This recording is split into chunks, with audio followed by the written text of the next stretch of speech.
Alright folks, I'll show you what I got so far.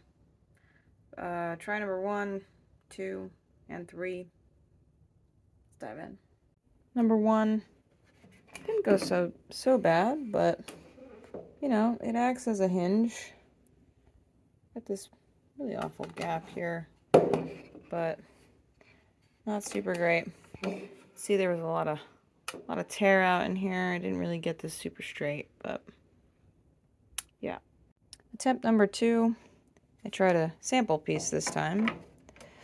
Also, it works. Makes an awful sound. Has an even worse gap. Still some blowout, some chipping. Not great. Attempt number 3. I changed the design a bit here.